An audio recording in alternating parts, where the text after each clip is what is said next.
Welcome back to another explainer. We're jumping right in today because we've got to talk about a massive misconception in filmmaking. So many folks think that to get that gorgeous, high-end cinematic look, you absolutely have to drop thousands of dollars on heavy, complicated studio gear. But what if I told you the absolute best lighting tool out there is already right at your fingertips, and it won't cost you a single dime? Okay, let's dive into this. We're constantly sold this myth, right? We're told we literally need the newest LED panels or the most expensive modifiers to make things look good. But let's pause for a second. Ask yourself, what if the absolute best cinematic light was completely 100% free? Yep, it's the sun. It's the ultimate free light source. Every single day, without fail, the sun is up there pumping out beautiful, dynamic lighting. And get this, the most professional filmmakers out there rely on it heavily. We're talking high-end documentaries, huge commercial campaigns, major feature films. They all use it. The secret to a killer cinematic image isn't the price tag on your gear. It's knowing exactly when and how to harness natural light. So here's our roadmap for this explainer. First, we'll talk about why the best light is free. Then, the magic of timing. Third, surviving that harsh midday sun. Fourth, mastering light direction. Fifth, shaping your natural light. And finally, number 6, we'll cover pro secrets and the beginner mistakes you need to avoid. Let's get to it. Section 1, the best light is free. It's all about collaborating with nature. You see, instead of trying to completely dominate a location and control every single artificial light source, truly great filmmakers actually learn to work with the nature that's already there. Before you even think about hitting record, you need to adopt a completely new mindset and run through this mental checklist. Seriously, professional cinematographers will literally just stand in a location for minutes at a time just observing. They're asking themselves, okay, first, where is the sun right now? Second, is the light hitting my subject hard or is it soft? Third, where are the shadows falling? Are they distracting or are they actually adding depth? And fourth, how is this light going to change over the time it takes to shoot this scene? If there's one big takeaway here, it's this. Observe first, record second. Moving on to section 2, the magic of timing, or your cinematic schedule. Now, what's really interesting here is that the sun isn't just some giant light bulb in the sky. It actually acts as a strict daily schedule for completely different cinematic moods. Let's chart its chronological path. Right before the sun comes up, around 6 a.m., you've got blue hour. Yeah, I know, that means your alarm is probably going off at 4:30 in the morning, but trust me, it is so worth it. Then you've got sunrise, followed closely by the famous golden hour around 7 a.m. Fast forward a bit, and by noon, you're dealing with the harsh midday sun. Then, as the day winds down, the cycle just reverses. Golden hour makes a comeback at 6 p.m., followed by sunset, and finally another gorgeous blue hour at 7 p.m. Visualizing this schedule is absolutely crucial for planning the perfect shoot. So let's contrast those two really magical times of day, golden hour and blue hour.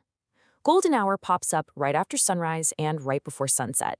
The light here is unbelievably soft. The colors are rich, they're warm, and it creates these beautiful, gentle, long shadows.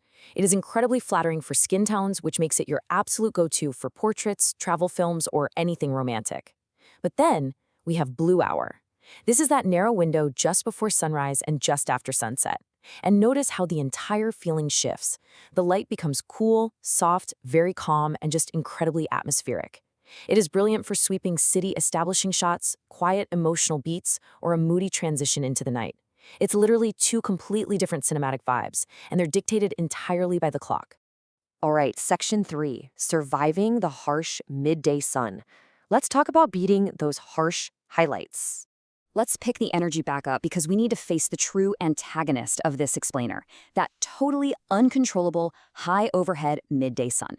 Right around noon, the sun is directly above you, and man, it creates a whole laundry list of visual pain points. We're talking really hard, dark shadows right under the eyes and the chin.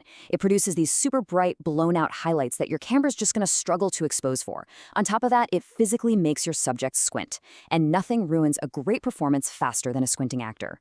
Ultimately, it just results in this strong, really uncomfortable contrast that actively fights against a pleasing cinematic aesthetic. And this brilliantly illustrates the difference between an amateur and a pro. A classic beginner mistake is just forcing your subject to sit right out there in that direct, blazing sun. And the result? You get overexposed backgrounds, dark under-eye shadows, and just a flat, uncomfortable-looking image. But the pro solution? It's incredibly simple and totally free. Just move your subject into open shade.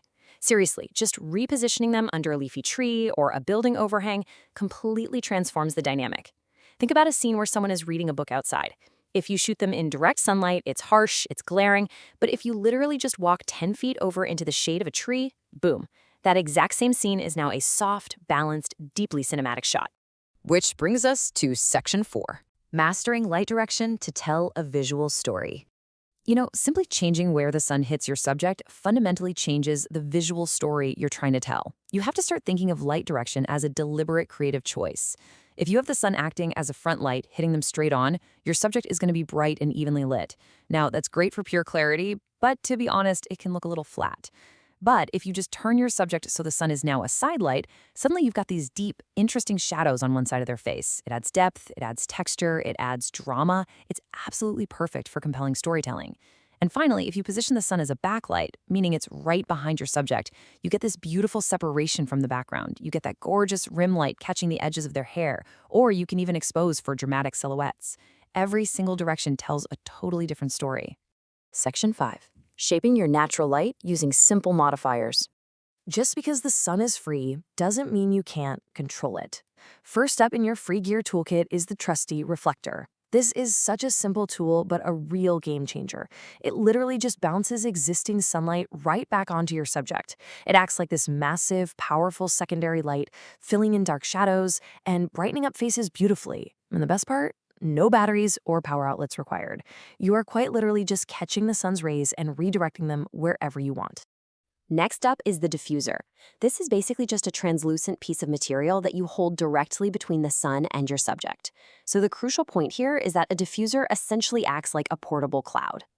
If you are ever stuck shooting in that awful, harsh midday sunlight we were just talking about, flying a diffuser over your subject instantly tames all that crazy light. It softens everything up and makes it instantly cinematic. And finally, we have negative fill. This is usually just a black cloth or a dark foam board. Now, I know this might sound a little counterintuitive, but sometimes achieving a really moody, high-end cinematic look is actually about taking light away rather than adding it. By bringing in a black flag, you actually block all that ambient, unwanted light bouncing around from hitting the shadow side of your subject's face. It increases the contrast and just beautifully shapes your subject. And that brings us to section 6, pro secrets and common mistakes you've got to avoid. Let's quickly recap some major pitfalls. A lot of beginners just film whenever it's convenient for their schedule, and they completely ignore where the sun actually is in the sky. Or they force their subjects to stand right in harsh sunlight just because the background behind them looks cool. Or worse, they expose perfectly for the subject's face, but let a glaringly bright sky totally blow out and overpower the entire background. And honestly, all of these habits just come down to operating a camera without taking a second to observe the environment first. There is one ultimate mindset shift that truly separates the amateurs from the pros, and it's this.